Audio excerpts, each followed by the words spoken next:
ঘরে সাপ ঢুকতো না, গরুর গলায় দিয়েন গরুর দুধটা। আমার এই কাজটা নিয়মটা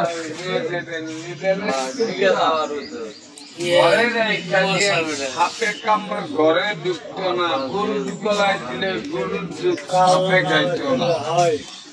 6, 7, 8 বাবা ভাইছেন 9, 10, 11, 12, 13 আমরা লিয়ে তো করছিলাম না। ওটারে দেখে বেজিটা বাক্সতে ঢুকছে। বেজির শত্রু কুত্তা, মাই জ্বালায় কুত্তায় বেজি রে। তাহলে আমি বাই করি, তাহলে যেই কজনে 13 জনের 13টা গাছ নিচ্ছেন, আপনাদের কাছে জবানের দাবি এই 13 জনের বাড়ি কি এক জায়গায়? এই 13 জনের এক জায়গার মধ্যে 13 জনের বাড়ি হলে কেমনি ঘুমাইবে এক জায়গায়? হ্যাঁ, খালি আপনারাই বুঝতেছেন।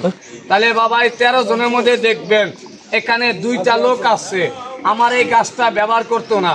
কাকা আপনাকে দেখা দেখি নিচ্ছে, তাই মাগনা দিচ্ছে আতুলই ব্যবহার না করলে রাস্তা দিয়া যাইবার সময় টান মাইরা রাস্তায় ফালাই দিব।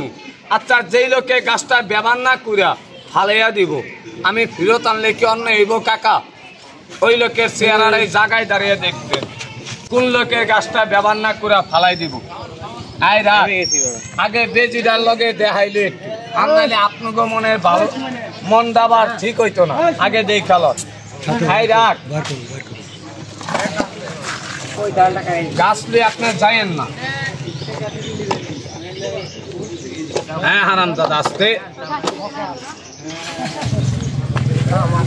এইদিকে বাবার এই সত্য কথা যেটা, বেজির লগে মারামারি লাগাইতে যাইতে গেলে এই সাপের মাইরা একেবারে ফুটাই লেগে, এর লেগে আমি একটু দূরে রাখছি। পোলা পাইন আমি আর বেজির লগে সাপের লগে খেলা দেব না। এবার আমার খেলা শেষ। যেই কটা পোলা বান আসছো বাবা তোরা, ওই পোলা বান্ডি তোরা খেলার থেকে যাবে গিয়া। আমি বেজিটারও আটকে এলাম, কারণ অনকার পোলা বাইন চালাক আছে, বেজি না আটকেলে যায় না। এই দেখেন, তাহলে যেই কজনে গাছটা নিচ্ছেন না আপনারা, গাছটা লিয়া কোন জায়গায় গেলে আপনার জানের ক্ষতি হইব, আমি নাম তাপকে এদিনে 1 মিনিট খারাইবেন, আমি বইলা দিতেছি। যারা তারা গাছটা নিচ্ছেন না একটা কথা খেয়াল করেন, হাত দেখা মানুষের রাশি গনে না বাবা, আমার এই পাও 2টা সমান করে দেখাইবেন। আমি আপনার পায়ের নখ দেখা রাশি বইলা দিব, কি নামে কি রাশি, খালি 2টা পাও সমান করবেন।